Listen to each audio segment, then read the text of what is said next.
There's a moment when everything changes. For Nari Townsend, that moment came when the man she loved watched her fall and never reached out his hand. Today, I'm bringing you a story about love that survives erasure and the impossible choice a dangerous man made when the only light in his world disappeared. Welcome to Afro-Korean Narratives. Let's begin. The terrace railing hit the small of her back first, then the wind, then nothing. 47 floors above Michigan Avenue, Nari Townsend went over the edge of the Park family penthouse on the night she was supposed to become someone's wife. And the last thing she saw before the sky swallowed her was not the face of the woman who pushed her. It was the face of the man she loved, standing 6 feet away, watching it happen with his hands in his pockets. 3 seconds of falling. That's what physics would say later. Terminal velocity doesn't care about engagement rings or champagne toasts or the 200 people on the other side of the glass who never heard her scream because the music was too loud and the doors were already closed. She hit the maintenance awning on the 44th floor. Canvas and steel cables meant for window washers, not for catching falling women. The impact broke 3 of her ribs, collapsed her left lung, and split the skin above her right eyebrow in a gash that would leave a scar she'd trace with her fingers for years. But the awning held. The cables groaned and stretched and held. And Nari Townsend did not die. Not that anyone up on the 47th floor knew that. Not that anyone checked. Not that anyone called down, or leaned over the railing, or did the single human thing that the moment required. The terrace door closed. The music swelled. 200 people continued celebrating an engagement that had already been dismantled piece by piece, and the woman at the center of it was bleeding 3 floors below their feet on an industrial canvas, while the March wind turned her tears cold against her face. If you're new here, welcome to Afro-Korean Narratives. These stories don't hold back. Like and subscribe so you don't miss what happens next. Because trust me, you are not ready for where this goes. 2 hours earlier, the evening had been perfect. Or at least, it had been performing perfection, with the kind of precision that should have been Nari's first warning. The Park family penthouse occupied the entire top floor of a residential tower on East Lakeshore Drive. 300 guests. White orchids on every surface. A jazz quartet in the corner, playing standards that cost $12,000 for the evening. The windows framed the entire Chicago skyline, and the city stretched below like something you could own if you had enough zeros in your account. Nari stood near the center of the room, in a cream-colored dress she had spent 4 months of savings on. 29 years old, 5'5", natural coils twisted into an elegant updo that her best friend Corinne had driven 40 minutes to help her with that afternoon. Warm brown skin, dark eyes that tilted slightly at the corners, a gap between her front teeth she'd stopped being self-conscious about when she was 22, because a patient at the care facility where she worked had told her it meant she was born to speak the truth. She was a home care aide. Not a nurse yet. She was 3 months from finishing her certification, studying at night after 12-hour shifts with a highlighter in one hand and cold coffee in the other. She worked with elderly patients, mostly in-home hospice and long-term care. She earned $31,000 a year before taxes.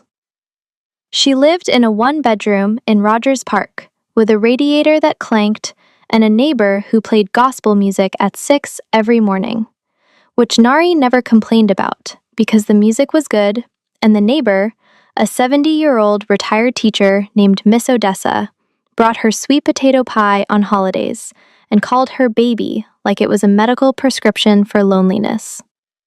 She did not belong in this penthouse. She knew it. Every person in the room knew it. The dress helped, but it could not erase the fact that her shoes were from a clearance rack, her clutch was borrowed from Corinne, And her engagement ring, the one Junwoo had slipped onto her finger 3 months ago in a restaurant she could never afford on her own, was the only expensive thing she had ever worn. Park Junwoo, 33, 6 feet tall, handsome in the way that expensive grooming makes possible. Sharp jawline, styled hair, suits that fit like they were sewn directly onto his body. He had kind eyes. That's what Nari had noticed first, 8 months ago, when he'd walked into the care facility where she worked to visit his grandfather. He'd brought the old man homemade soup. He'd sat with him for 3 hours. He'd thanked Nari by name when he left, and his eyes had been soft, and she had thought, there's a gentle man inside all that polish. He'd come back the next week, and the next, each time staying longer. Each time finding reasons to talk to her in the hallway. He asked about her patients. He asked about her certification. He brought her coffee once, remembered she liked it with oat milk and no sugar. Small things. Careful things. The architecture of courtship built by a man who understood that Nari was not someone you rushed. She fell in love the way careful people do. Slowly, with resistance, and then all at once, when the resistance became more exhausting than the surrender. He never told her what his family actually did. He said logistics, import-export, commercial real estate. All technically true. All technically incomplete. The Park family operated under the umbrella of the Kong Syndicate, not the inner circle, but close enough that the money was never fully clean and the connections were never fully severed. Junwoo's role was management. He ran legitimate businesses that served as fronts, and he did it well enough that he could pass for exactly what he told Nari he was. A businessman from a successful Korean-American family who happened to like a woman who changed bedpans and held dying people's hands for a living. His mother, Vivian Park, had other plans. Vivian was 56 years old, white, from Connecticut, and had married into the Park family 28 years ago. Every year since, she had perfected her position. She managed social functions, appearances, the distance between what the family was and what the public believed. Auburn hair in a low chignon, cream and ivory exclusively, 4 languages, and a smile with the mechanical precision of a woman who had learned early that warmth was a tool, not an emotion. She had not raised her son to marry a black woman who earned $31,000 a year. She had said this to Junwoo exactly once, 4 months ago, in the kitchen of the Penthouse, in a voice as calm as tap water. This isn't about race, Junwoo. This is about compatibility, about future, about what this family needs to become. Junwoo had stared at his shoes. He had not defended Nari. He had not argued. He had said, "The engagement is happening, mother." And Vivian had smiled, because she had not survived 28 years in a crime family by fighting battles she could not win. She simply rerouted, found another way, a longer way, a way that would make the problem disappear so completely that her son would thank her for it within a year. The engagement party was her design. Every detail, every guest, every carefully selected moment building toward the one that mattered. She had spent 3 weeks constructing this evening, the way a demolition expert wires a building, placing each charge in precisely the right location so that when the detonation came, the collapse would look natural, inevitable. Like gravity had simply done what gravity does. The first 2 hours of the party moved the way expensive parties always do, slowly, lubricated by champagne and laughter that sounded almost real. Nari circulated with Junwoo's hand on the small of her back. She smiled at strangers who appraised her jewelry before meeting her eyes. She answered the same questions with the same patience. Yes, home care. Yes, I love it. No, we haven't set a date yet. Yes, he's wonderful. Junwoo was attentive. He refilled her glass. He introduced her to people whose names she would not remember.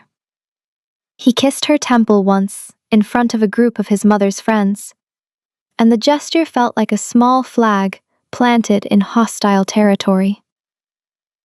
Nari noticed things. She always noticed things. It was the part of her brain that made her good at patient care, the part that tracked micro-expressions and breathing patterns, and the distance between what people said and what their bodies communicated. She noticed that Vivian's smile never reached past her cheekbones. She noticed that certain guests avoided her with a choreography that suggested instruction rather than coincidence. She noticed that a man near the bar, young, dark-haired, with nervous hands, kept checking his phone and glancing toward the terrace doors like he was waiting for a cue. And she noticed Kang Seo-jin. He stood near the north windows, 38 years old. Lean, sharp-featured, with dark hair pushed back from a face that could have been carved from stone, if stone could hold that much tension. A thin scar ran from his left temple to the top of his ear. He wore a black suit, no tie, collar open. The only man in the room who looked like he dressed to leave quickly, rather than to impress. Nari had seen him before, once, 3 months ago, and the memory of that encounter was lodged in her mind like a splinter she couldn't reach. It had been a Tuesday in November. She was finishing a shift at the care facility, the late one, 7 to 7, that left her hollow-eyed and heavy-limbed. She'd walked out the back entrance into the parking lot and found a man sitting on the concrete steps in the cold, his forearms resting on his knees, his head down. She almost walked past. It was midnight. The parking lot was empty except for her car and a black sedan she didn't recognize. Every survival instinct she had said keep moving. She was a black woman, alone in a dark parking lot, with a stranger who could be anyone. Her mother's voice was in her head, the voice that had taught her bus routes and emergency numbers and the exact tone to use when a situation felt wrong. But something about the way he sat, the absolute stillness of it, the weight in his shoulders, the way his hands hung between his knees like they had forgotten how to hold anything, made her stop. "You okay?" she'd asked. He looked up. Dark eyes, a face she didn't recognize. Expensive coat, but wrinkled. He looked like a man who had just received news that had altered the geography of his insides. "My grandmother is in there," he said. His voice was quiet, controlled. The kind of control that costs something to maintain. "She was admitted tonight. They're saying it's her kidneys." Nari set down her bag. She sat on the step beside him, 2 feet of cold concrete between them, and she did not say the things people usually say. She did not say, "She's in good hands," or, "I'm sure it'll be okay," or any of the other hollow phrases that people use to fill the silence when someone else is hurting. Instead, she said, "What's her name?" He blinked. "Sunyi, Kang Sunyi." "What does she like when she's feeling like herself?" Another blink. Then something shifted behind his eyes, a small crack in the stonework. "She likes ginger candy, the kind from Korean grocery stores, and she likes when people talk to her like she's a person, not a patient." He paused. His jaw worked like he was holding something back. "She raised me, after my father died. She held everything together with her bare hands, and nobody in this building knows that." Nari nodded. "I'm on shift again Thursday. I'll check on her. And I'll bring the ginger candy." He stared at her, not the way men usually stared at her, which was either with appetite or with the particular blankness reserved for women they considered beneath their notice. He stared at her the way someone stares at an exit sign in a building they thought had no doors. "You don't know me," he said. "No, Nari agreed. But I know what it looks like when someone's scared for a person they love. And I know the vending machine in that lobby is terrible, so here. She reached into her bag and pulled out a thermos of coffee, still warm from the break room. She set it on the step between them. Oat milk, no sugar. It's not great, but it's hot. She picked up her bag and walked to her car and drove home and did not think about it again until Thursday, when she brought ginger candy to an 81-year-old Korean woman named Soon Yi, who called her heavy-handed on the first day, but laughed on the second. Nari did not know the man on the steps was Kang So-jin. She did not know he ran the most powerful Korean crime syndicate in the Midwest. She did not know that the thermos of coffee, oat milk, no sugar, sat on his desk for 3 weeks before he returned it to the facility's front desk with no note. She did not know that he had asked the facility administrator for her name and had been told, Nari Townsend, home care aide, best with the difficult patients. She did not know that he had driven past the facility 4 times in the following month. Not to visit, but because something about a woman who sat in the cold with a stranger and asked what his grandmother liked instead of whether she would survive had lodged in his chest like a second heartbeat. Now he was standing near the north windows of the Park family penthouse, watching her smile at people who did not deserve her, wearing a ring given to her by a man whose family So-jin knew better than Nari ever would. He had not been invited. He did not need to be. The Kang name opened every door the Park family owned, because the Parks operated on Kang territory, and everyone in this room understood the hierarchy, even if Nari did not. He watched her. The way she tilted her head when she listened, the gap between her front teeth when she smiled, the way her hand kept drifting to the engagement ring on her finger, like she was checking it was real. He watched the way she laughed, not the polished laugh she gave to strangers, but the real one that slipped out when someone said something unexpected, the one that showed her whole face and made her press her fingers to her lips like she was trying to catch it. He had spent 3 months trying to forget that parking lot conversation, 3 months telling himself that a thermos of coffee and a moment of kindness did not constitute a connection. 3 months failing. Because Sojin's world was built from transactions and leverage and the careful management of debt, and no one in 38 years, had ever sat beside him on cold concrete and asked what his grandmother liked, as if the answer actually mattered. And he watched Vivian Park watching Nari from across the room with the patient, measuring gaze of a woman who had already written the ending to this evening. Something cold moved through Sojin's chest. He set down his untouched champagne and began paying closer attention. At 10:15, the first crack appeared. Vivian clinked a knife against her glass and the room hushed. She stood near the terrace doors with a champagne flute raised, and a smile that had been rehearsed in mirrors. Thank you all for being here tonight to celebrate my son and his beautiful fiancée. Vivian began. Her voice carried the trained warmth of a woman who had given 100 speeches exactly like this one. When Junwoo first brought Nari home, I'll admit, I was surprised. Polite laughter. Nari's stomach tightened. The word surprise landed differently when you were the only black woman in a room full of people who had never expected you to arrive. But love surprises us all, Vivian continued. And tonight we celebrate that surprise. To Junwoo and Nari. The room raised glasses. Nari raised hers. The champagne tasted like copper on her tongue, but she smiled. Because that was the agreement she had made with herself when she walked into this world. Smile, endure, prove that you belong until they stop questioning it. 20 minutes later, the young man with nervous hands approached her. His name was Declan Marsh, and he introduced himself as a college friend of Junwoo's. He was sweating slightly at the temples despite the air conditioning. He held his phone angled toward her in a way that might have been casual if his hands weren't trembling. Nari, right?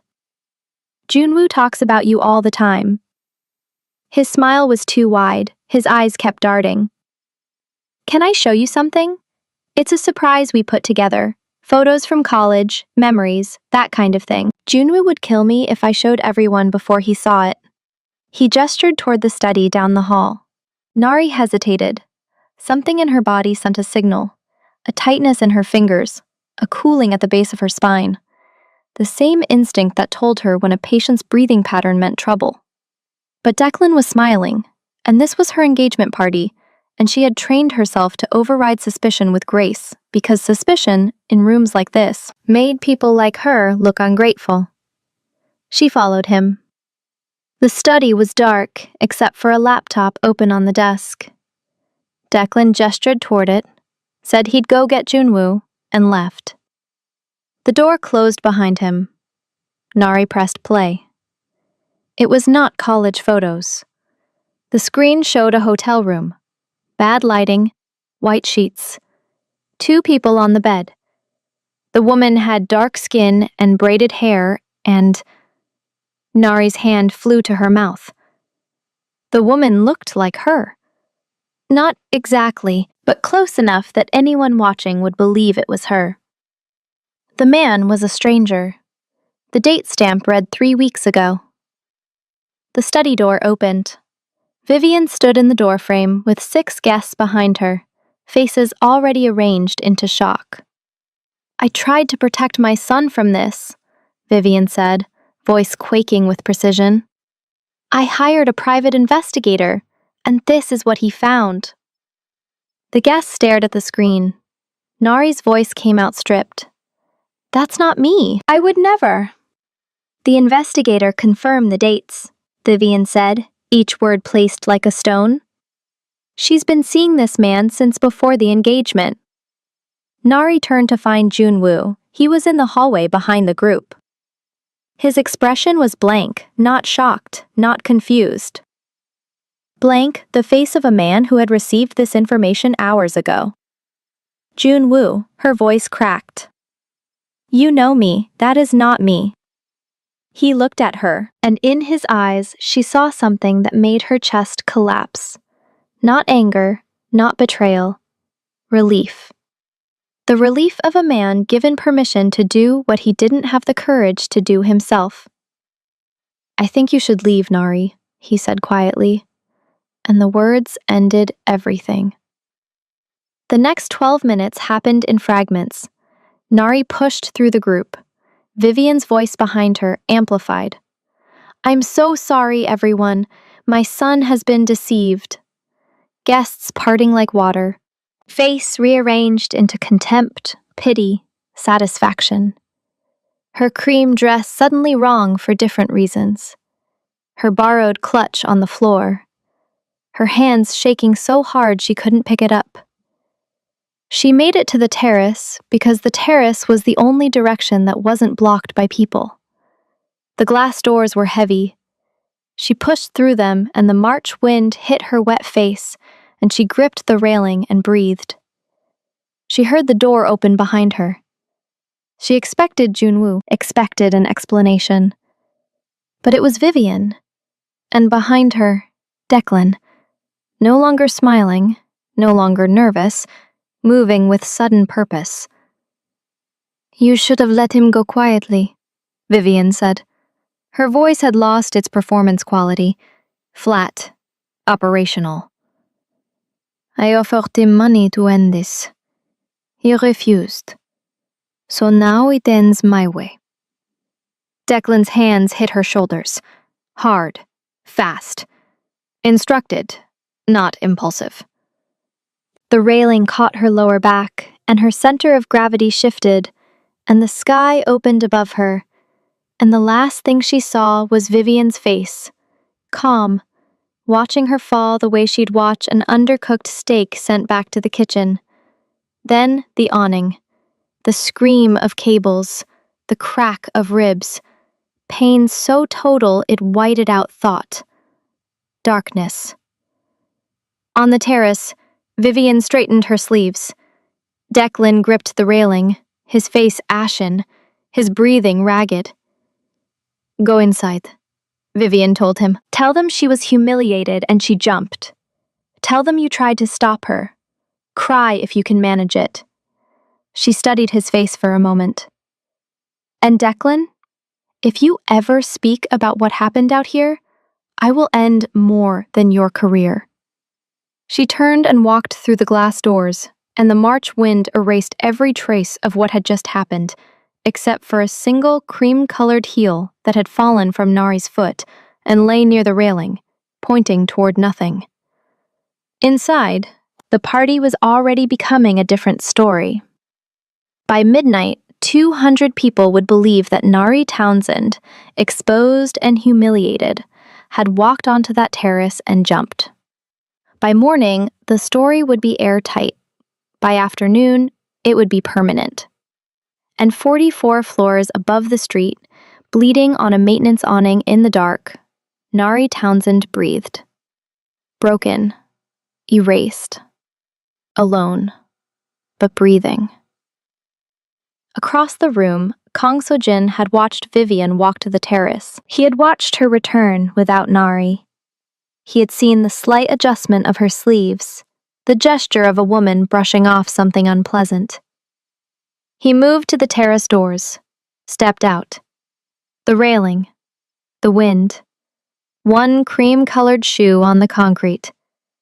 No body on the street below, but the awning 3 floors down, sagging in its cables, holding a shape he couldn't identify from this angle. His phone was in his hand before his next breath. "Junho," he said. "44th floor. The maintenance platform. Now, send medical. Don't let anyone see you." He closed the phone, gripped the railing with both hands, and stared down at the awning where someone, was still alive. He did not know her last name yet. He only knew that 3 months ago, a woman had sat beside him in the cold and asked what his grandmother liked instead of whether she would survive. And now that woman was broken on a platform 44 floors above a city that would never look for her. So-jin's jaw tightened until the scar on his temple went white. The party behind him was already rewriting history. Vivian's voice carried through the glass, controlled, grieving, perfect. Guests were reaching for their coats. Someone was crying. The narrative was setting like concrete, and by tomorrow it would be permanent. But So-jin had not survived 38 years in this world by accepting the version of events that powerful people wanted him to believe. He would look. Park Junho had worked for Kang So-jin for 11 years. He had done things during those years that would keep a priest busy for a lifetime.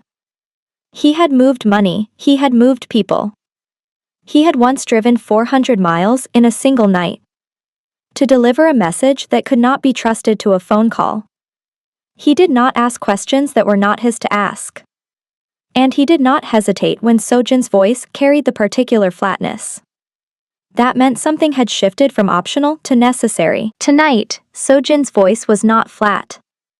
It was something worse. It was tight. Controlled in the way a man controls his breathing when every part of him wants to run. 44th floor, the maintenance platform. Now. Send medical, don't let anyone see you. Junho did not ask who. He did not ask why. He was in the service elevator within 90 seconds, his phone already connecting to Dr. Yoon-hae-won, the Kang Syndicate's private physician, a 51-year-old woman who had left a career in trauma surgery to work for people who paid better and asked fewer questions about paperwork. The maintenance platform was accessed through a utility door on the 44th floor that required a building master key. Junho did not have a building master key.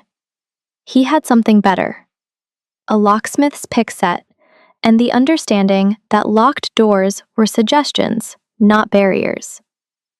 The wind hit him first when he opened the access hatch. March in Chicago at 44 stories was not weather. It was assault. The platform extended 12 feet from the building face, steel frame, industrial canvas stretched between cable anchors. The canvas was designed to hold equipment and a 2-man window washing crew. It was not designed for what it was holding now. Nari lay curled on her side in the center of the sagging canvas. Her cream dress was torn from collar to hip. Blood matted the hair above her right eye. Her left arm was bent at an angle that meant the shoulder was dislocated, or worse. Her breathing was shallow and fast, the wet, crackling sound of a collapsed lung fighting to move air through fluid. She was conscious. Barely. Her eyes opened when Junho's weight shifted the platform, and the sound she made was not a scream or a cry. It was smaller than that, a sound that came from a place deeper than pain. The sound of a person who had already been destroyed and was now simply enduring the physical consequences. "Don't move," Junho said. He shrugged off his coat and laid it over her. "Medical is coming. You're going to be fine." Her lips moved, cracked, bloody. He leaned closer. "He watched," she whispered. "He just watched." Junho did not know who she meant. He did not need to. He secured the platform, called Dr. Yoon again to confirm the arrival time, and then he did something he had not done in 11 years of working for the King Syndicate. He sat down on the cold steel frame beside a broken stranger and held her hand while the wind tore at them both, and the party 47 floors above played music that drifted down like a taunt. Dr. Yoon arrived 14 minutes later through the same utility door, carrying a trauma bag and the expression of a woman who had stopped being surprised by midnight emergencies 7 years ago. She assessed in silence. Collapsed lung, 3 fractured ribs, dislocated left shoulder, deep laceration above the right eyebrow, hypothermia beginning to set in, internal bruising consistent with a high-impact fall onto a semi-flexible surface. "She needs a hospital," Dr. Yoon said. Junho's phone buzzed. Sojin's message was 4 words. "No hospitals. Bring her here." Dr. Yoon read the message over Junho's shoulder. Her jaw tightened, then she nodded because she understood the math. A hospital meant records, records meant questions. Questions meant police, media, and a version of events that someone upstairs was already controlling. Whoever this woman was, she had fallen from a building where 200 witnesses were currently being told a story that did not include survival. They moved her on a portable stretcher through the freight elevator to a van in the underground garage. Nari lost consciousness during the transfer, her body finally surrendering to the accumulated damage that her mind had been holding at bay through sheer refusal to die. The van drove north, past the glittering lakefront, past the neighborhoods where Nari had built a life that no longer existed, past the care facility where she had once given a stranger coffee in a parking lot because he looked like a man whose world was ending. The safe house was in Wilmette, a quiet residential street where the Kang Syndicate maintained a property that appeared to be an ordinary 4-bedroom home, and was, in fact, an ordinary 4-bedroom home, except the basement held medical equipment and the security system cost more than the house itself. Dr. Yoon worked for 6 hours. She re-inflated the lung with a chest tube. She set the ribs with binding. She relocated the shoulder.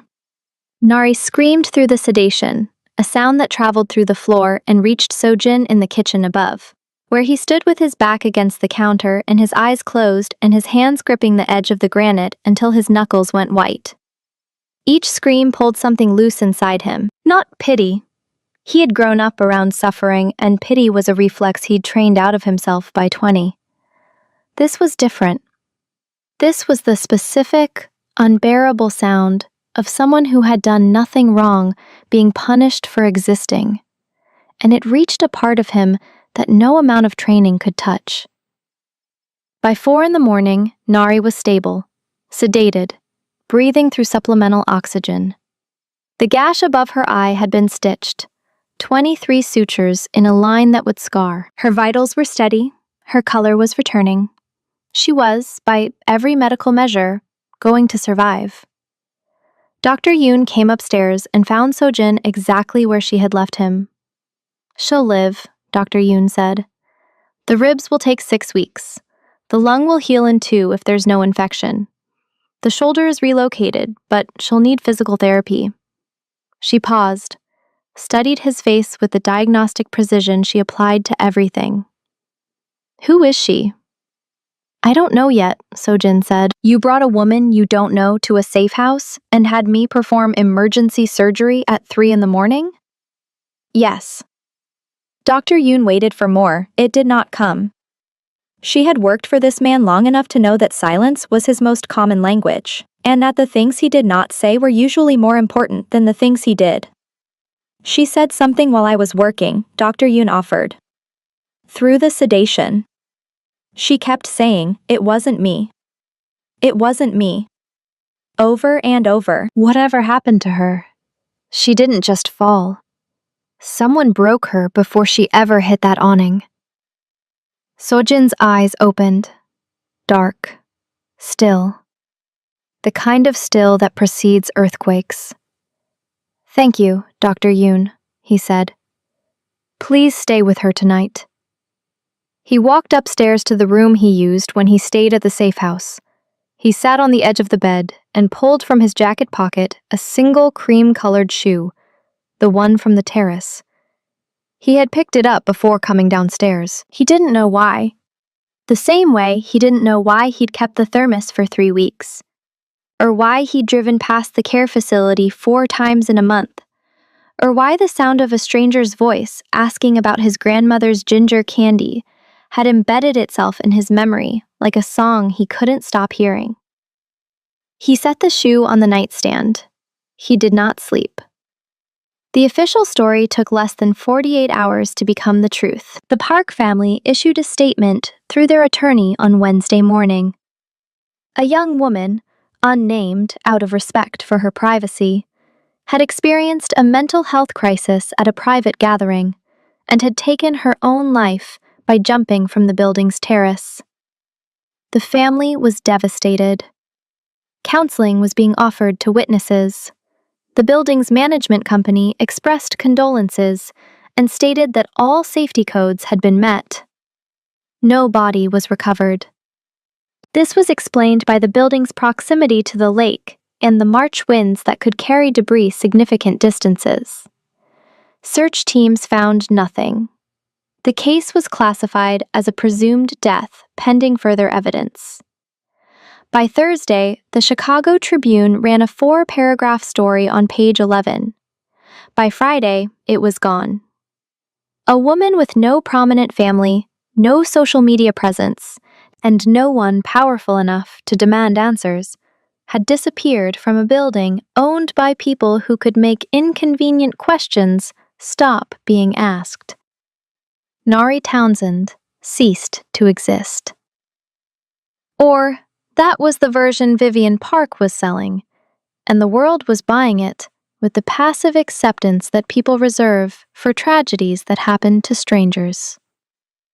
Kang Seo-jin was not buying it. He sat in his office on the 16th floor of the Kang building downtown, the one with no nameplate and no listed tenants, and he studied the information Junho had gathered in the 48 hours since the gala. A thin file. Nari Townsend, 29, home care aide, Rogers Park address. No criminal record, no significant debt. Certified nursing assistant with a state license, currently enrolled in an advanced nursing program.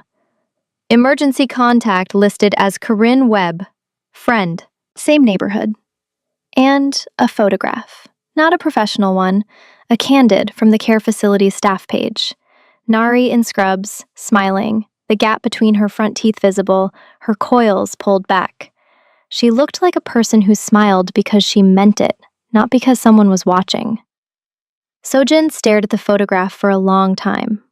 Then he opened a second file. The Park family. Not the public version, the real one. The version that lived in Kang Syndicate records because the Parks operated on Kang territory, and Sojin's father had believed in knowing everything about everyone who owed him loyalty.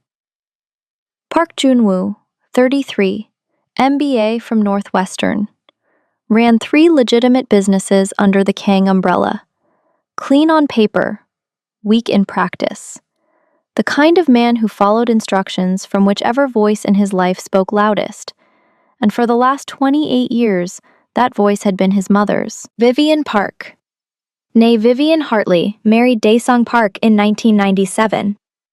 Connecticut old money that had run dry 2 generations ago, making her the kind of aristocrat who had breeding but not bank accounts, the most dangerous combination in a marriage market. She had identified the Park family the way a chess player identifies the move that wins the game in 12 turns. Early, precisely, and with no wasted motion. Now you might be asking yourself, will justice come? Will the truth claw its way out of the grave they dug for it? If this is your first time here on Afro-Korean Narratives, hit that like button and subscribe, because this is the kind of story that keeps you up at night. And trust me, what happens next, you'll want to see with your own eyes. Over 28 years, Vivian had positioned herself as the family's public architect. Galas, charity boards, political donations. She was the face that made the Park name respectable, and in exchange, she received the one thing Connecticut had stopped providing: money. Significant money. The kind that made her original family's dry accounts look like loose change. Her motivation to remove Nari was not a mystery. It was arithmetic. A black daughter-in-law from Rogers Park, who earned $31,000 a year, would alter the social equation Vivian had spent 3 decades constructing. The charity boards, the country club memberships, the curated dinner parties where every face matched a demographic that Vivian believed reflected well on the family brand. But understanding the motivation was not the same as understanding the method. And the method bothered Sojin in a way that kept his jaw tight and his sleep absent. The video. Where had it come from? Who was the woman in it? How long had Vivian been planning this? And the push itself. Who else knew? Just Declan? Or was Junwoo aware that his mother planned to do more than embarrass his fiancé? Sojin made 3 calls that Wednesday morning. The first was to his digital specialist, a 26-year-old named Kwon Minji, who worked from a basement apartment in Wicker Park and could trace a phone signal through 4 countries in less time than it took most people to find their car keys. She was the best at what she did because she treated data the way surgeons treated tissue, with precision, patience, and the understanding that one wrong cut could collapse the entire operation.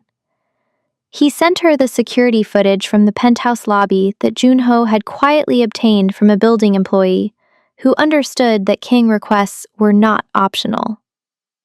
The second call was to a man named Randall Osei, a retired Chicago PD detective who now did private work for clients who could afford discretion. Osei was 61, methodical, and had spent 30 years learning how Chicago's power structures bent the truth to suit their needs. Sojin gave him one instruction: find out everything about the video shown at the Park Gala. Where it was filmed, when, who the man in it was, and who commissioned it. The third call was to the safe house, where Dr. Yoon reported that Nari had woken twice during the night. Both times she had tried to stand. Both times her body had refused. Both times she had said the same thing: I need to call Corinne, she'll think I'm dead. Sojin said, don't let her contact anyone, not yet. Dr. Yoon's silence carried professional disapproval that needed no words. I need the world to believe she's gone, Sojin said. If whoever did this finds out she survived, they'll finish what they started. It was the right strategic decision. It was also a cruelty, keeping a broken woman isolated from the single person who would be looking for her. But Sojin had learned that protection and kindness were not always the same thing. Sometimes you had to choose one. He chose protection, and hated himself for the ease of the choice. That evening, he drove to the safe house. He did not go inside. He sat in the car for 40 minutes, looking at the lit window on the second floor where Nari was recovering, in a room she had not chosen, surrounded by people she had never met. Alive, because a man she'd given coffee to 3 months ago had happened to be at the party where her life was destroyed. He thought about the parking lot, her voice, the thermos still warm, the way she hadn't asked what he did for a living. She had asked about his grandmother. She had asked what the old woman liked. Nobody asked that. In his world, they asked what someone wanted, what someone owed, what someone feared. What someone liked was irrelevant, a luxury for people who lived where preference mattered more than survival. But Nari had asked, and the question had cracked something in him that he could not seal shut. He started the car, drove home, did not sleep. This would become a pattern. 3 weeks after the fall, Nari took her first unassisted steps in the safe house kitchen. She gripped the counter with her right hand, the left shoulder was still in a sling, and moved from the refrigerator to the table in 11 careful steps that took nearly a full minute. Her ribs screamed with each breath. The stitches above her eye had been removed 4 days ago, leaving a thin raised line that cut through her right eyebrow like a permanent question mark. She sat down, breathed, looked at the empty kitchen of a house she did not own, in a neighborhood she did not recognize, wearing clothes that were not hers, gray sweatpants and a black t-shirt that Dr. Yoon had provided, along with practical undergarments and a pair of slippers, 1 size too large. She had not cried yet. Not once since the awning. Not during the surgery. Not when she woke in a strange room with a tube in her chest and a woman she'd never met checking her vitals. Not when Junho explained, carefully, in small sentences, that she was in a safe location, that she was being cared for by people connected to the Kong family, and that the outside world currently believed she was dead. Dead. The word should have detonated something inside her. Instead, it landed with a dull weight, like a stone dropped into water too deep to ripple. She was dead. Nari Townsend was dead. Her apartment in Rogers Park, the clanking radiator, Miss Odessa's gospel music, would be cleared out. Her things boxed. Her name removed from the lease. Her certification program would mark her as withdrawn. The care facility would replace her. Corinne would grieve. Corinne. The thought of Corinne was the only thing that came close to breaking the wall Nari had built between herself and feeling. Corinne, who had driven 40 minutes to help with her hair. Corinne, who had said, holding bobby pins between her teeth, "Girl, you're going to walk into that room, and every woman there is going to wish she was you." Nari's hand tightened on the table edge. She breathed through the pressure, physical and otherwise. The door opened. Junho appeared with a paper bag from a Korean bakery.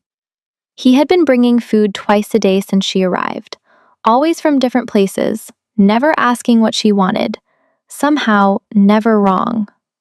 Today, sweet red bean bread and barley tea. He set the bag on the table and sat across from her. He had a folder. "He wants to talk to you," Junho said. "Seo Jin. He's been waiting until you were strong enough." Seo Jin, Nari repeated. The name meant nothing. Then it meant everything. The man from the parking lot. Junho blinked. "You know him?" "I gave him coffee once."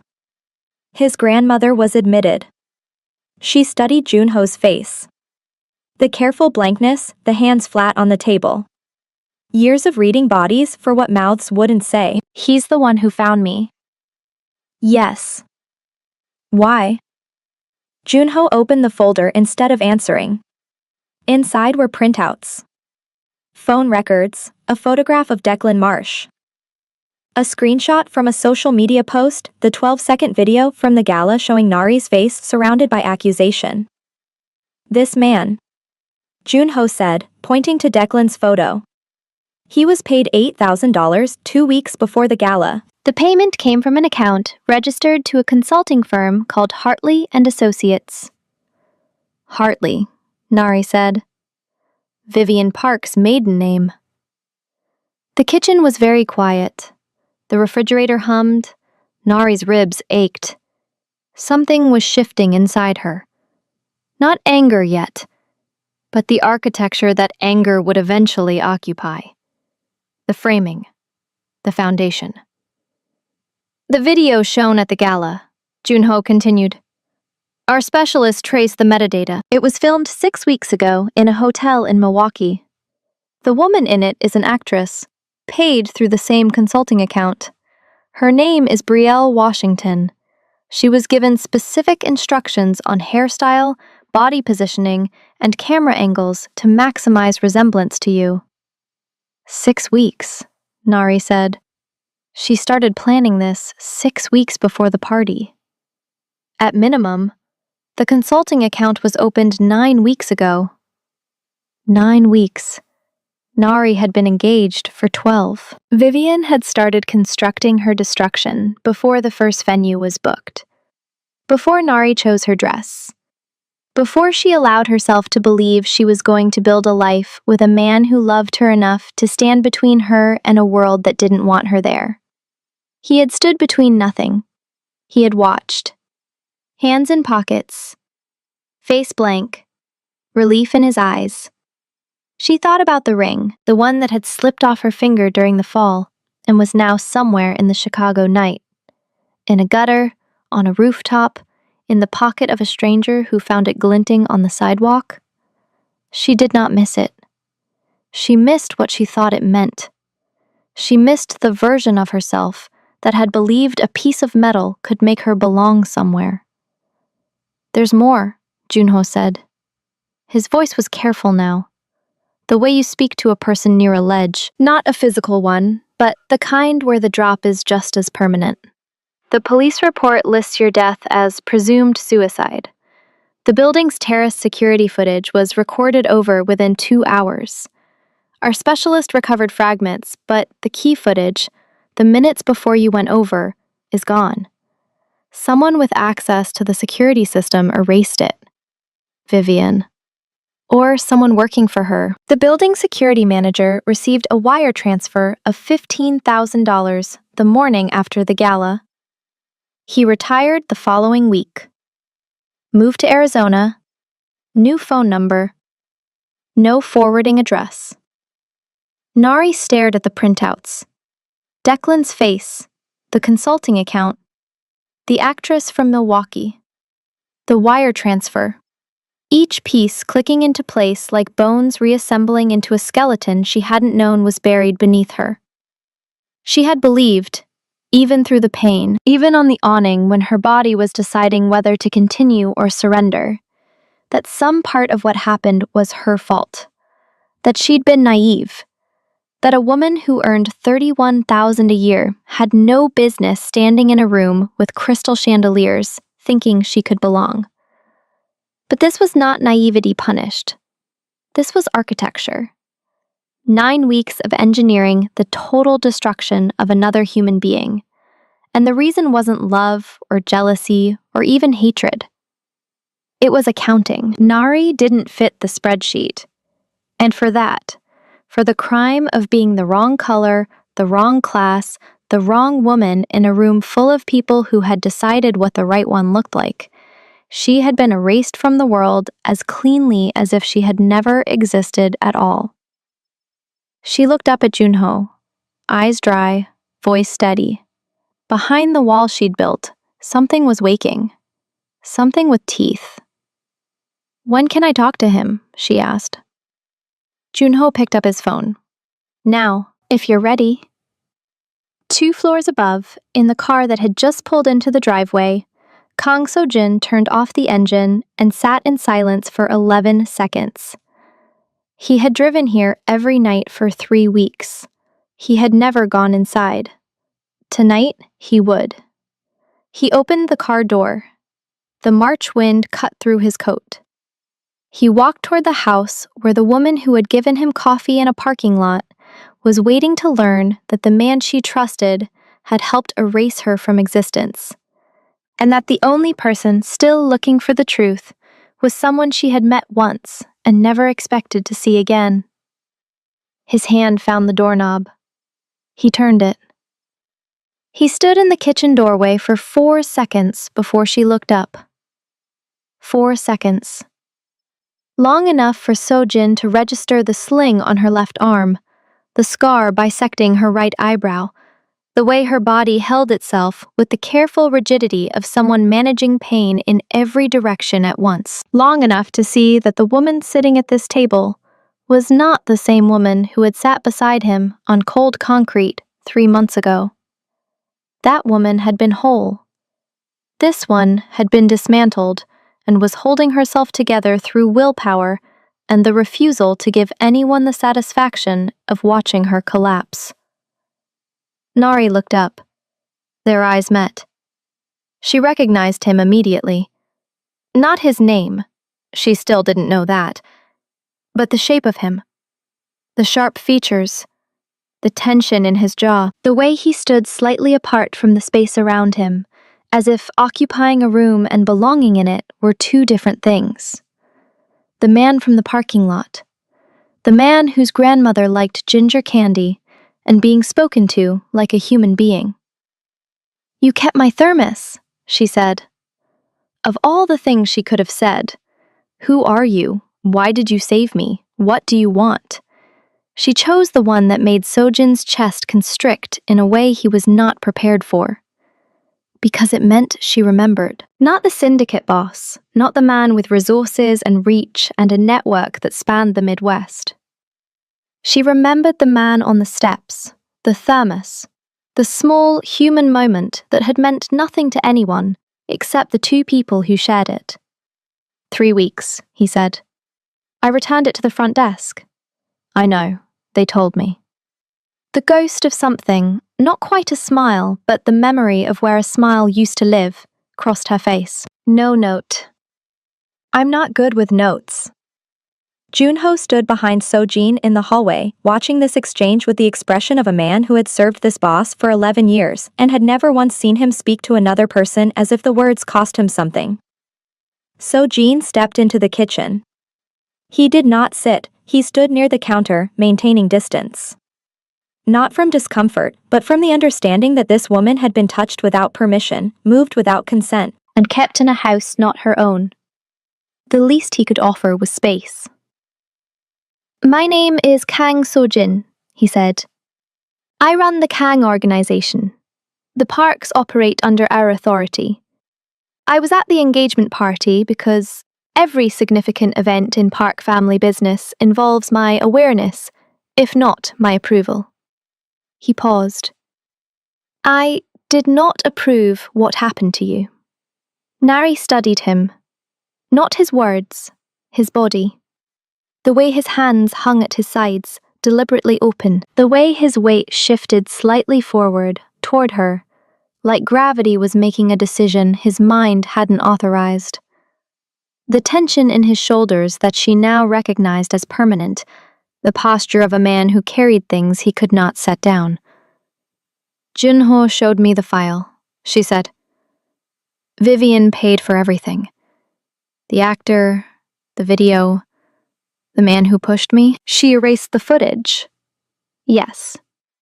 And the world thinks I jumped because I was humiliated. Yes. Nari's right hand tightened on the table edge. The knuckles went pale. She held the grip for 5 seconds, then released. A controlled detonation. The anger surfacing, being acknowledged, and being set aside. Not dismissed, but stored. Filed for later use. Why did you save me? She asked. You didn't know my name. You didn't owe me anything. A thermos of bad coffee doesn't buy emergency surgery and 3 weeks in a safe house. Sojin was quiet for a long time. Junho shifted behind him, the refrigerator hummed. Outside, a car passed on the quiet Wilmette Street, its headlights sweeping across the kitchen ceiling like a slow searchlight. The night my father died, Sojin said. I sat with him for 40 minutes while we waited for help that didn't come in time. People walked past us, 6 people, I counted. They saw a man bleeding on the ground, and they calculated the cost of stopping, and they kept walking. He looked at her. Dark eyes, the scar at his temple catching the kitchen light. You sat down, he said, on cold concrete, at midnight, next to a stranger who could have been anyone. You didn't calculate. You didn't walk past. You sat down and asked what my grandmother liked. His jaw worked. I've been trying to understand why for 3 months. I don't have an answer. But when I saw you weren't on that street below the terrace, when I saw the awning, I knew that if I walked away, I would become the 7th person. And I have spent my entire life refusing to be the kind of man who walks past. The kitchen was silent. Nari's eyes were bright. Not with tears. She had not cried yet and was not about to start now. Bright with something harder than tears. Recognition. The understanding that the man standing 6 feet away was telling her the truest thing he knew how to tell, and that it was costing him to say it, and that the cost was the proof. What do you want from me? She asked. Not suspicious, measured. The question of a woman who had learned in the most violent possible way that gifts from powerful men came with invoices. Nothing, Sojin said. I want nothing from you. But I am going to find out exactly what Vivian Park did and why. And I am going to dismantle every piece of the structure she built around your destruction. That is not a favor. That is something I need to do, for reasons I can explain when I understand them better myself. Nari held his gaze for a long time, reading him the way she read patience, not for what he was saying, but for what his body was doing underneath the words. His breathing was steady but shallow. His hands were still open at his sides. His weight was still tilted forward toward her, as if some part of his body had decided she was magnetic north before his brain had agreed. She had spent years learning that people's bodies told the truth, even when their mouths had been trained to lie, and this man's body was saying something his words were not equipped to express. Okay, she said. Okay. You said you're going to do this regardless. So, okay. But I have one condition. Name it. I'm not going to sit in this house and wait for someone to deliver my justice in a folder. When you find out what she did, when you build the case, I want to be there. Not watching from a window, not reading about it in a report. There, my face, my voice, my choice. I didn't survive a 47-story fall to become a spectator in my own story. Sojin looked at her, the sling, the scar, the steady eyes of a woman who had been pushed off a building and had decided, somewhere between the awning and this kitchen table, that she was not going to let the fall be the last thing that defined her. Done, he said. He did not smile, neither did she, but something passed between them in the silence. Not warmth, not yet. Something older and more structural. The beginning of an agreement between two people who had both learned, in different ways, that the world was not kind, and who had both decided, for reasons neither fully understood, that this was not a sufficient reason to stop expecting it to be. Junho backed quietly out of the kitchen. He had seen a great deal in 11 years. He had never seen Kang So-jin make a promise with his eyes the way he just had. He pulled out his phone and sent a single message to Dr. Yoon. She's going to be fine. Then, after a moment, so is he. The deeper truth took another 2 weeks to surface, and when it came in pieces, each one worse than the last. Kwon Min-ji delivered the first piece on a Tuesday morning, 17 days after the gala.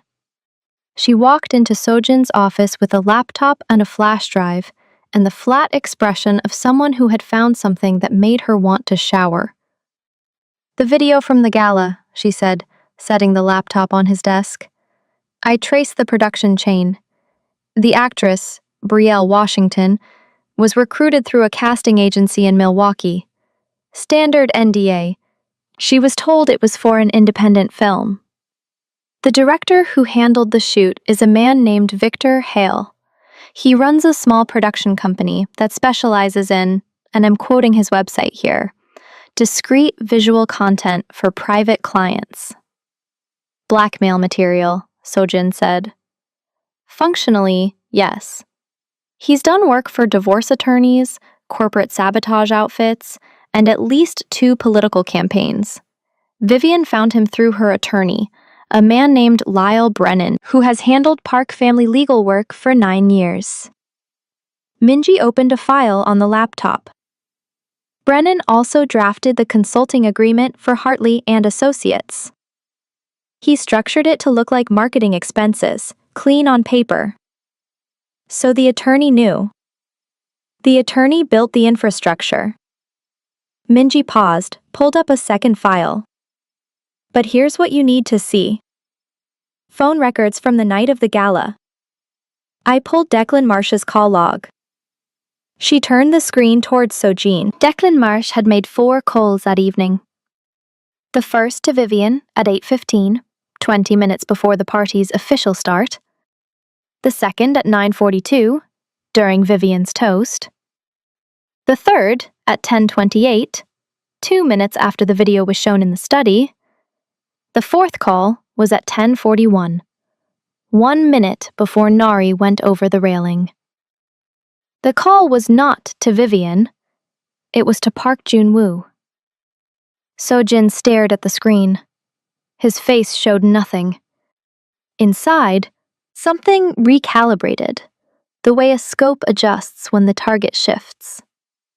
"Duration?" he asked. 18 seconds, long enough to say something short, confirming something, reporting something. Or asking permission. Minji didn't respond. She didn't need to. The number was on the screen. The timestamp was on the screen. And the implication was a weight that settled into the room like smoke. Junwoo had received a call from the man who pushed his fiancée off a building. 1 minute before the push, 18 seconds of conversation, and then Nari went over the railing, and Junwoo stood inside with his hands in his pockets and his face blank, and the relief in his eyes that Nari had mistaken for cowardice, but that might have been something far worse. Sojin closed the laptop. "What else?" "The life insurance," Minji said. Junwoo took out a policy on Nari 8 weeks ago, $500,000. The beneficiary is himself. The policy has a suicide clause, no payout for self-inflicted death within the first 2 years. But it also has an accidental death provision that pays double for falls, drownings, and similar incidents. The room was very still. "He insured her," Sojin said. "Before the gala, before the video was made. He took out a policy that would pay double if she fell." $1 million, Minji confirmed. If the death is ruled accidental rather than suicide, which is why Vivian's version, the jump story, is actually working against Junwoo's financial interests. My guess is Vivian prioritized the narrative over the money. She wanted Nari erased. Junwoo wanted her monetized. Mother and son had the same goal, but different currencies. Vivian traded in reputation. Junwoo traded in cash. Sojin stood, walked to the window. 16 floors below, Michigan Avenue moved with the indifferent rhythm of a city that did not notice when its smallest residents disappeared. He thought about the care facility. Junwoo bringing homemade soup to his grandfather. Sitting for 3 hours. Thanking Nari by name. Kind eyes. Coffee with oat milk. The careful architecture of a courtship designed to make a woman believe she was loved by a man who was measuring her life in dollar amounts. Every gentle gesture, every remembered preference, every soft-eyed visit to the grandfather, all of it performance, all of it infrastructure. The groundwork for a transaction that required trust to function, the way a bridge requires foundations to hold weight before it collapses. The engagement ring, 12 weeks of manufactured devotion, 8 months of courtship built on nothing, not love, not even desire, but the cold arithmetic of a man who understood that Nari's lack of family, lack of wealth, and lack of powerful connections made her the perfect target. No one would come looking. No one would ask questions. No one would notice. Except someone had noticed. A man on steps outside a care facility who had no business caring about a stranger, but who could not stop. Sojin turned from the window. Does Nari know? Not yet. I'll tell her. Sojin. Minji's voice carried a note he rarely heard from her. Caution. She's going to ask what you're going to do about it, and what you do next determines whether this stays an investigation or becomes something else. He looked at her, the scar at his temple, the jaw that never fully unclenched. It became something else the moment she hit that awning, he said. He told Nari that evening, in the safe house kitchen, at the same table, with the same fluorescent light and the same humming refrigerator. He laid the evidence out the way he would lay out a strategic briefing. Facts first, implications second, conclusions third. He did not soften it. He did not cushion it. She had asked to be there, to know everything. And he respected her enough to deliver the truth at full weight. The phone call. 18 seconds. 1 minute before the push. The life insurance. $500,000. Accidental death provision. Double payout for falls. The timeline. The consulting account opened before the engagement party was even announced. The policy taken out before the video was filmed. Every piece locked into place with the mechanical precision of people who had planned her death the way other people planned vacations. Nari listened without interrupting. Her right hand rested flat on the table. Her left was still in the sling. Her face was composed, not calm, because calm implied an absence of feeling, and what was happening inside Nari was the opposite of absence. It was a density, a compression. Everything she had felt and refused to feel for 5 weeks, collapsing inward toward a single point. When he finished, she was quiet for a long time. He was going to collect money, she said. From my death. Yes. He brought me soup at the facility. He remembered my coffee order. He proposed in a restaurant I couldn't afford, and I thought... She stopped, breathed. I thought it meant he saw me. That he actually saw me. He saw a target, Sojin said. That is not the same thing. Nari looked at him. The scar on his temple, the hands flat on the table, mirroring hers. The way he delivered devastating truths without flinching, but also without cruelty. The voice of a man who understood that honesty, when it mattered this much, was itself a form of care. What happens now? She asked. That depends on you. The plan took shape over the next 3 weeks, in the same kitchen, at the same table, with the same fluorescent light that Nari had started leaving on at night, because the dark still reminded her of the awning. Sojin came every evening at 7. He brought food, a habit Junho had started and Sojin had taken over without discussing it, as if the responsibility had transferred through some unspoken agreement neither examined. Korean food mostly. Bulgogi from Lincoln Square, japchae from Albany Park, that Nari said reminded her of meals she'd shared with his grandmother. Occasionally jerk chicken from a spot on the south side, because Junho had mentioned that Nari's eyes went soft when she talked about her mother's cooking. And Sojin had quietly obtained the restaurant name without asking directly, because asking would mean acknowledging he was tracking the details of her life with a precision that exceeded professional concern.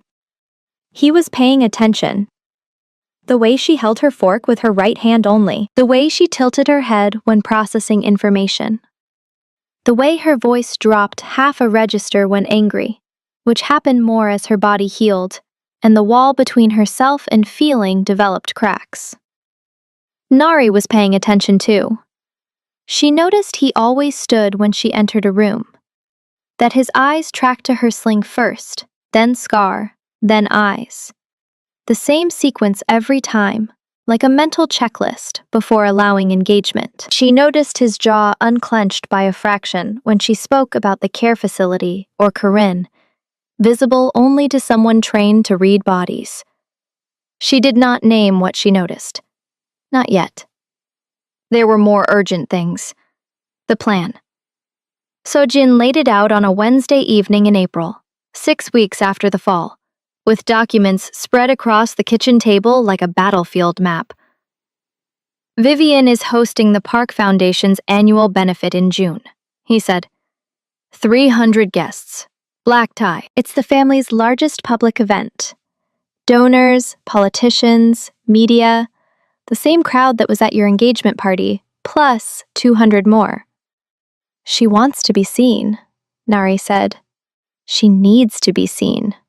The foundation is the Park family's public legitimacy. Without it, every charity board, every country club, every political connection Vivian has built over 3 decades loses its foundation. She knows this. It's why she invests more in this event than in anything else. Nari studied the documents.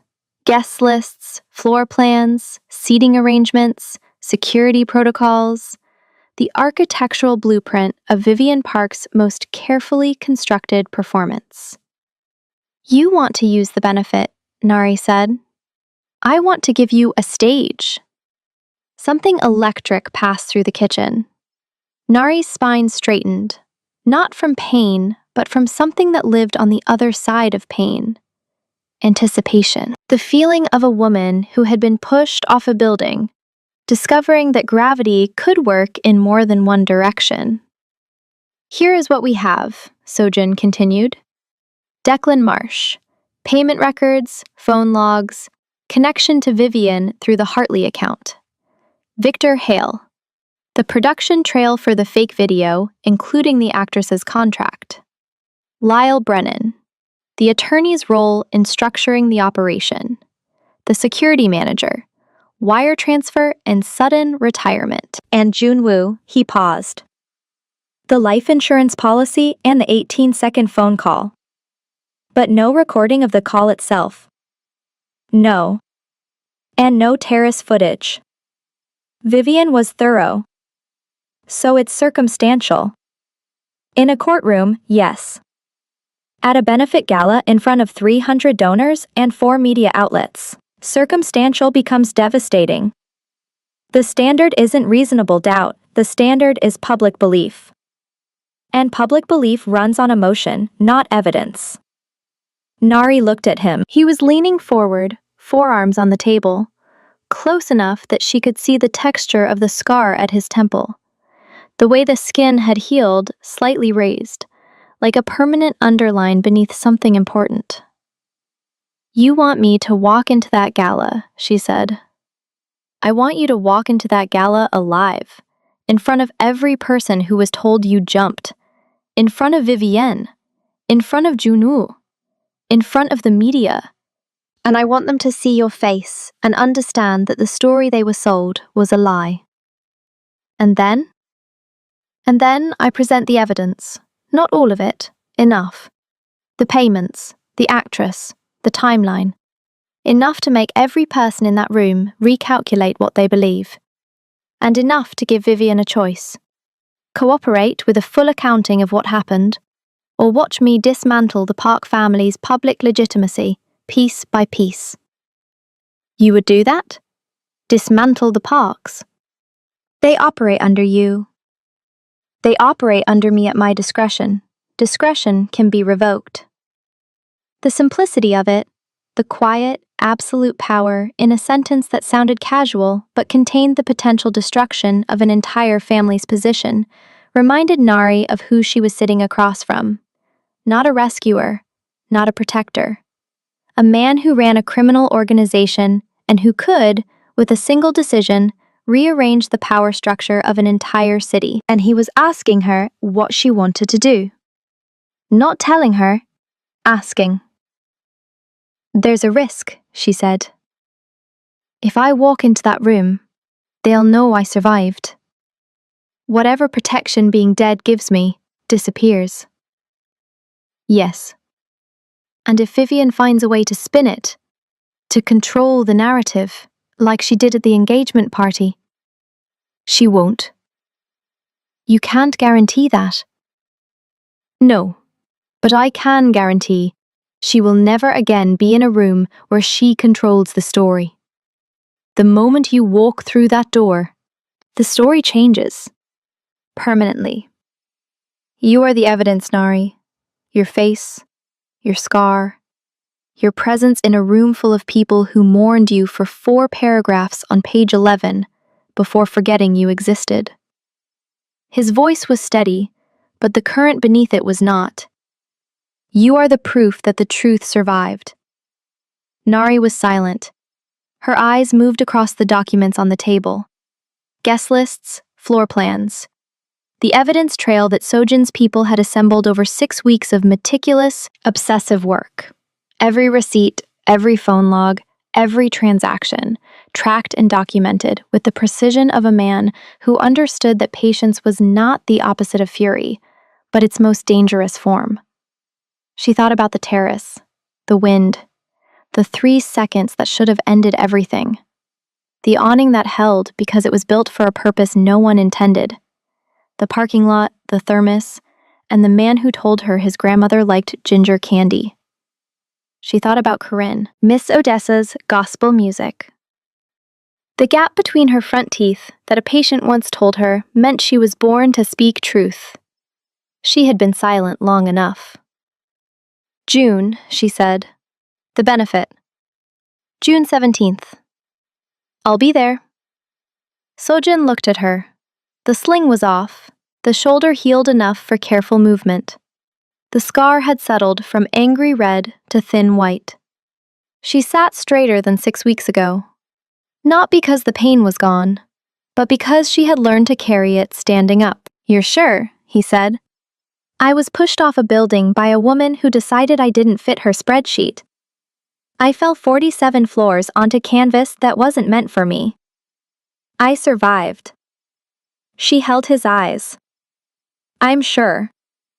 Sojin nodded once, the nod of a man who had just watched someone make a decision he would spend the rest of his life protecting. "Then we have 7 weeks, he said. "Let's use them." June 17th arrived the way all reckoning days arrive. Looking ordinary from the outside. The Park Foundation benefit filled the grand ballroom of the Peninsula Hotel on North Michigan Avenue. 300 guests. White tablecloths. Crystal chandeliers. A 12-piece orchestra. Champagne towers and silent auction tables. And the particular smell of wealth concentrating in a single room. Vivian Park stood near the entrance in a floor-length ivory gown, greeting guests with calibrated warmth. She looked radiant. 3 months had passed since the engagement party, and the narrative had hardened into permanence. The young woman had jumped. The family had grieved. Tonight was proof that the Park name had survived. Junwoo stood beside her. Dark suit. Kind eyes that Nari had once believed were windows and now understood were walls. He accepted condolences with practiced grace from guests who referenced the incident with careful vagueness. Such a terrible thing. So brave. At 7:22, Vivian took the stage. The room hushed. "Thank you all for being here tonight. The Park Foundation exists because we believe in giving back to the communities that have given us so much. Tonight, we celebrate." The ballroom doors opened. Not dramatically, not with force. They opened the way doors open when someone pushes them. with the calm certainty of a person who has earned the right to enter. Nari Townsend walked into the room. Black dress, simple, floor length. No jewelry except a thin gold chain. Her natural coils loose around her shoulders, the scar above her right eyebrow visible, because she had decided that morning that visibility was the point. The scar was not something to hide. It was testimony written in skin. She walked slowly, not because she was afraid, because she wanted every person in that room to see her face and feel the specific, nauseating vertigo of watching a dead woman walk through a door. The room went silent. 300 brains encountering information that did not fit the story they were told. Champagne glasses paused midway to lips. Conversations died between syllables. Vivian's voice stopped. Her hands on the podium went rigid. The color left her face in stages, cheeks, then lips, then the skin around her eyes, like a tide that would never return. Junwoo's champagne glass slipped. He caught it, but the fumble was visible. Nari stopped in the center of the ballroom. Sojin entered behind her, 3 steps back, because this was not his entrance. It was hers. He was not her protector in this moment. He was her witness. Nari spoke. Her voice carried without amplification. My name is Nari Townsend. 3 months ago, I stood at my own engagement party in this city. Some of you were there. That night, I was shown a fake video, commissioned by Vivian Park, featuring a paid actress hired to look like me. I was publicly humiliated. And when I walked onto the terrace, because it was the only exit not blocked by people who had judged me guilty without asking a single question, a man named Declan Marsh paid $8,000 through a consulting firm in Vivian Park's maiden name, pushed me over the railing. The room exhaled. 300 people confronting the distance between what they believed and the woman standing before them. I fell 47 floors, landed on a maintenance awning. 3 broken ribs, collapsed lung, dislocated shoulder, 23 stitches. She turned so the scar caught the light. I survived, and the world was told I jumped. Vivian's hands trembled on the podium. Her mouth opened. No sound came. The terrace footage was erased within 2 hours. The security manager received $15,000 and disappeared. The police classified me as a presumed suicide, because no one with power believed I was worth investigating. She paused, breathed. The silence was absolute. But someone looked. Her eyes moved to Junwoo. You took out a life insurance policy on me 8 weeks before the gala. $500,000. Double payout for falls. She let the number settle. You brought me soup, remembered my coffee order. Began with a ring I thought meant forever. And the entire time, you were calculating what I was worth dead. Junwoo's glass hit the floor. Crystal shattered across marble. The screens flanking the stage lit up. Payment records, phone logs, the 18-second call, the life insurance application, the actress's contract. Each document displayed for 10 seconds. A slideshow of conspiracy 300 people could not look away from. Media representatives were recording. The Society page story was becoming something else entirely. Vivian gripped the podium. Junwoo moved toward the exit, 12 steps. Before Junho materialized at the door. Arms folded, path blocked. Junwoo turned back to face 300 people wearing the expression reserved for someone caught not by courts, but by collective human judgment. Nari stood in the center. Chandelier light turned the scar above her eyebrows silver. She was not shaking.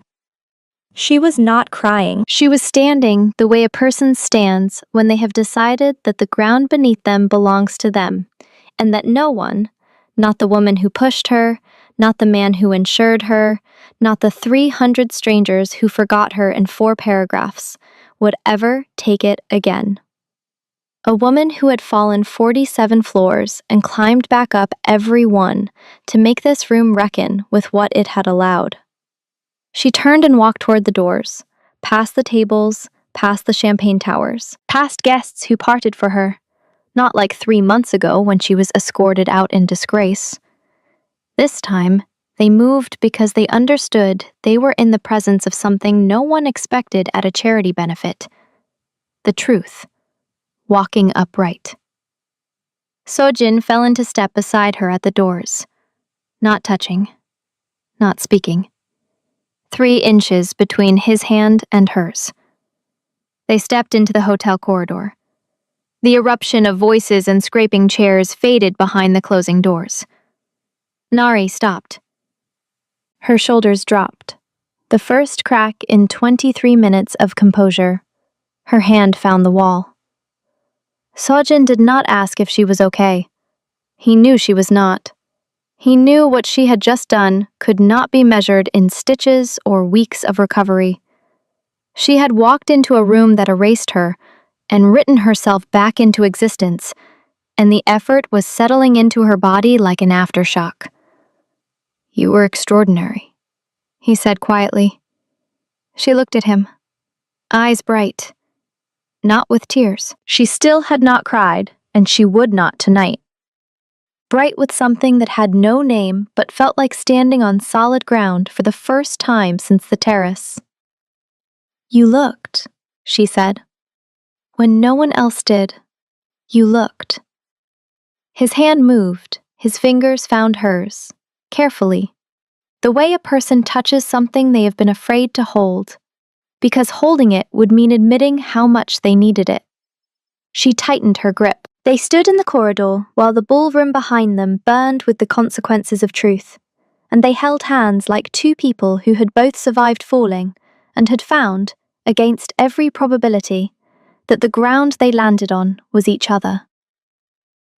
Subscribe and turn on notifications not to miss our next story. Share your thoughts in the comments and inspire others.